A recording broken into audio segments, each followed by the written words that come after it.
You know, if there's one character that I feel really could have probably done more when it came to the original run of Disney's Bonkers series, it's Fawn Deer. Now, I did an Animated Girls Profile Confidential on here years ago, but, I never really kind of thought about, how much potential a character like her has. I mean, leave it to the imaginations of us fans to pretty much fill in those voids. But when you really get down to it, though, this is a character that I think could have done a lot more, whether it was in the Lucky Paquel episodes with Bonkers or the Miranda Wright episodes with Bonkers. She is somebody that I think, given the opportunity, could have really contributed.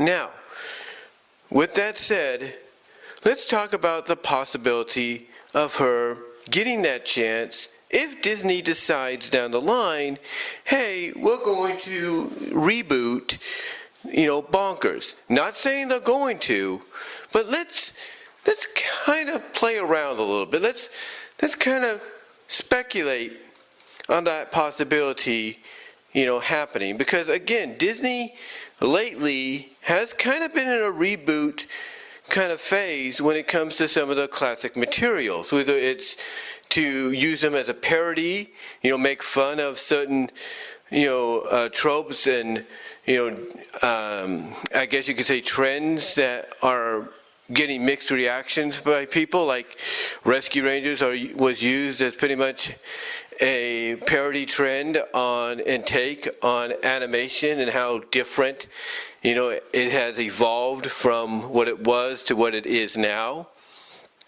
and everything. To DuckTales, coming out the way it did, and basically not only paying tribute to the original on occasions, but basically taking the characters in directions you wouldn't expect. Like with Webby Gale, who would have thought, this Webby would be the daughter pretty much of Scrooge, outside of the original version of the original series. Nobody. Who would have thought that the series of DuckTales would serve pretty much as the foundation for what people would look at as the Disney Afternoon television universe? Nobody. Who would have thought this is where we would see a grown-up Cloud Kicker and Molly Cunningham? Nobody thought that. So, the possibilities when it comes to reboots, new takes on classic Disney Afternoon shows or Disney animated characters or animation period, the possibilities are pretty much limitless. So when you look at someone like, let's say, Fawn Deer as a character, you could definitely pretty much figure out that if they decided to, maybe take Bonkers and go that route, that she's a character that I think we all firmly can agree upon would get the opportunity to shine. I think we can all agree upon that. Now again, like I said, this is just mere speculation on the possibility of Bonkers getting, that limelight finally down the line. But that's up to Disney. But getting back to the topic of what could happen, should it occur with the character of Fawn, again, like I said, I think she has the potential to do more than what we would expect from her. And to me, a reboot of the Bonkers series is all you would need to make that happen. But, the question obviously is people are going to have, is how would you present her? How would you present her and put her into a situation where she can contribute as more than just the romantic love interest that Bonkers goes gaga over and everything when he sees her, or just someone that makes sporadic appearances, to kind of, help tell the story for that episode and then they're no longer seen after that? How could you present her? How could you do something that's more than that? And in my opinion, with Fawn, you put her into a situation to where basically she finds out. Now, for example, if they want to redo the whole Bonkers and his friends getting fired deal as sort of the pilot for the new series, to me, Fawn could be the one that finds out the truth. Like, she could go and want to go talk to the president of the studio they're working for, I guess that interpretation of Wacky Studios, only to see something and overhear about something that pretty much spells the end for Bonkers and his friends. And what does she do? Being a friend, of them, as well as looking at Bonkers as someone that she considers more than that, because this Fawn would be not just someone that Bonkers crushes on, but pretty much the feeling would be mutual almost immediately. But I could see Fawn being the one discovering that they're about to get canceled and inform Bonkers and the others of what she's heard, only for them, maybe like Bonkers, to kind of be like, hey, you probably heard wrong, only for moments later for her to be proven right. So I could see her being like the catalyst that finds out about, what happens or what's going to happen to them as far as being released from the studio. I could also see her being basically someone that if they decide to do a similar pilot or a similar retake on the original pilot, I could see her being someone that actually does get captured but escapes. She escapes and she informs Bonkers and whoever his partner is, whether it's a new version of Miranda, whether it's a new version of Lucky, she finds a way to, locate Bonkers and explain to him what happened, where she was, what's going on, and everything.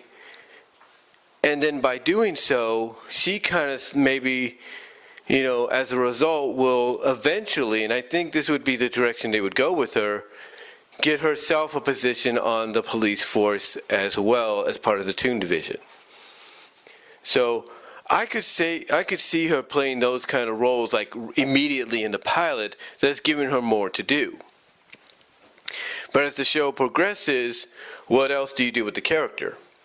Well, I could see her having, if she becomes part of the police squad, the Toon Division, and she becomes basically part of a three-person team along with Bonkers and whoever his human partner is, whether it's a Miranda or Lucky or someone new, I could see her, kind of being like that, I guess you could say that introvert, if you will, that kind of interpreter between both the human partner and Bonkers. Like if it's Lucky and Bonkers, I could see her kind of being like the middle ground, like kind of giving Lucky an idea of why Bonkers, believes that this is the reason, this is the way they have to do this, and why, Lucky should just let Bonkers do it.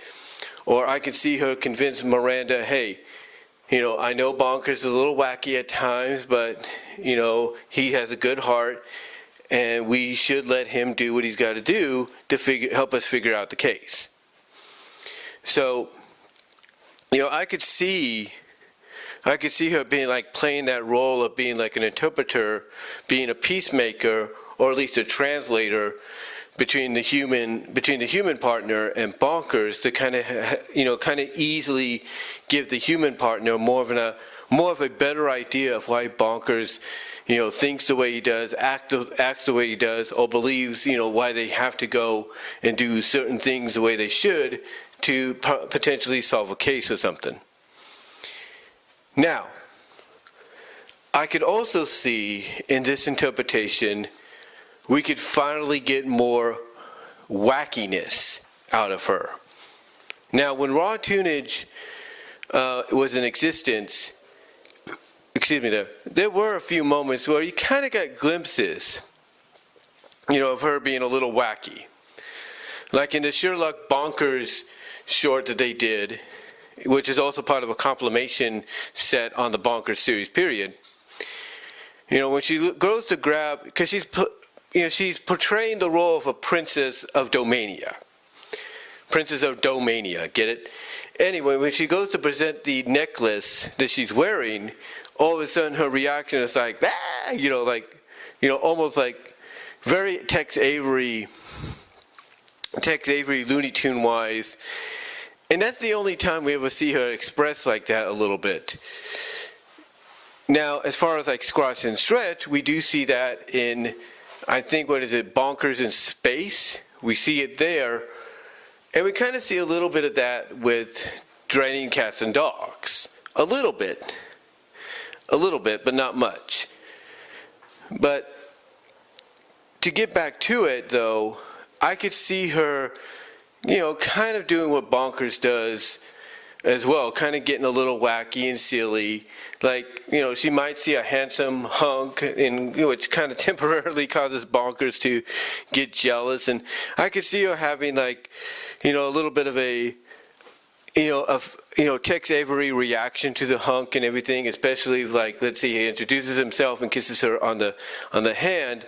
I could see her having the kind of reaction to where, like, her eyes would turn into hearts and everything, and all that upon seeing him. And then, like I said, if he kisses her on the hand, I could see her doing, like, a lustful melt gag to where she basically melts into a puddle or something like that. With maybe only her ears, sticking out, or her face just sticking up or something. I could see her doing, those kind of things, because, like I said, it would show that there is more to this character than just what you saw in the original.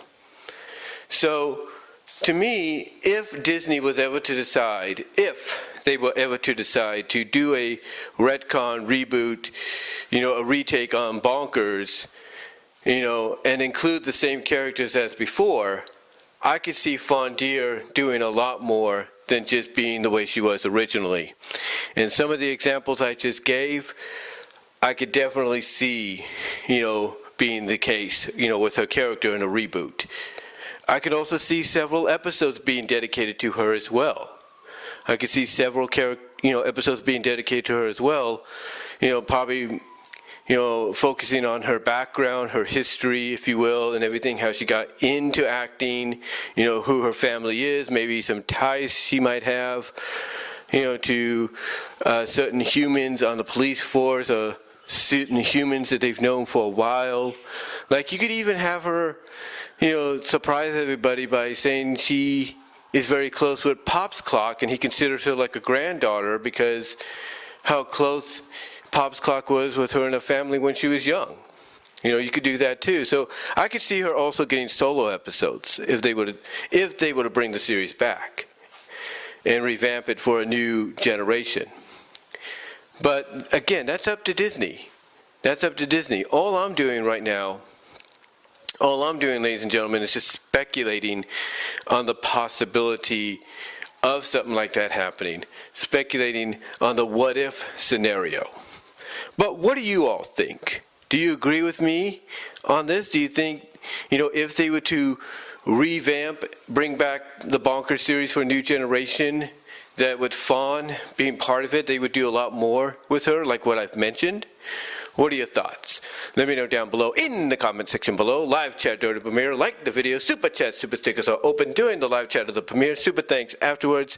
You can also support me financially at Venmo at Brian-Warmer-2 and at Cash App at BWRoses98. Guys, I can really use the help there, honestly. As soon as possible. Also check me out and support me at patreon.com with the $1 or $3 tier. At VENMO, you can find me there with content you can't get anywhere else at BW Roses. Also, you can find me at BW Roses Discussions, all your favorite audio podcast locations except for Pandora. You can also check me out at deviantart.com, so that's BVW1979, and at my Teespring store as well. But guys, let me know what your thoughts are. What do you think overall? Do you agree with what I had to say on it? Where I think they would probably take the character if they would bring back the Bonkers series? Let me know down below in the comments and in the live chat. Like the video, thumbs up the video, hit the notification button so you don't miss any content coming your way. And until then, I will talk to y'all later.